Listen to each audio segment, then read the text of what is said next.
11 mois après la pose de la première pierre, ce sont les bruits des engins qui rivalisent désormais avec le son des vagues de l'océan Atlantique. Le gigantesque chantier de construction du port en eau profonde est en plein déploiement.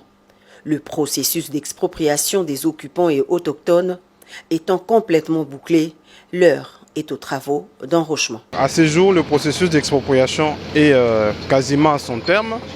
Il est vrai que nous ne sommes pas parvenus à atteindre certaines personnes affectées par le projet.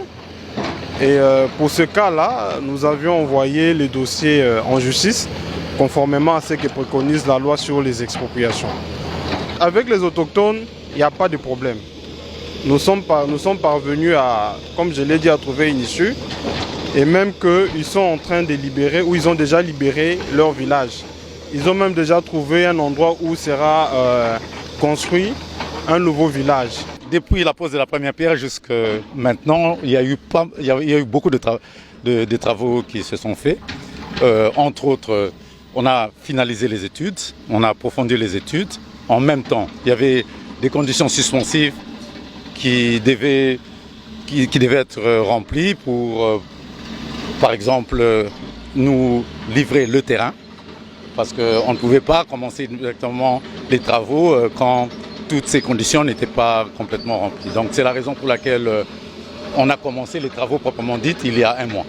Peu avant de se rendre à la base de Kitona, dans la matinée de ce mercredi, le chef de l'État est venu s'enquérir personnellement de l'effectivité du début des travaux de ce port qui traduit la matérialisation de sa vision en vue de concrétiser sa promesse faite à la population de Mwanda et de toute la République démocratique du Congo.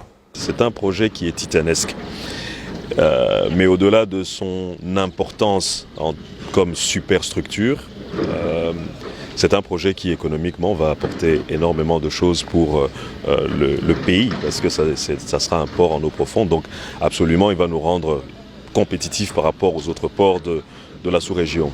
Et donc moi je suis heureux. La dernière fois que nous sommes passés ici, c'était le 9 novembre, c'était à l'occasion du début des travaux d'enrochement. Et je pense que vous pouvez voir que les machines sont à pied d'œuvre. Et il est normal pour le chef de l'État, en étant ici en province, de venir faire un tour dans le cadre de son itinérance pour se rendre compte effectivement que les travaux ont bel et bien commencé. Quand un projet se lance, il faut avoir la ferme conviction que ce projet va arriver à son terme. Ce n'est pas une option de commencer à chaque fois critiquer un projet quand il démarre. La seule option que nous avons, c'est de tous soutenir le projet pour qu'il puisse voir le jour, parce qu'il est de l'intérêt de tous les Congolais.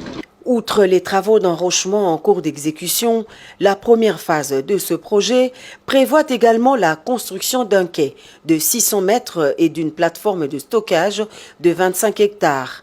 L'expropriation et la relocalisation de la force navale se font sans entrave, d'autant plus que l'ouvrage est construit pour une cause d'utilité publique. La construction du port en eau profonde de Banana, qui relève également de la souveraineté de l'État, va s'effectuer en 4 phases pour une durée minimum estimée à 36 mois.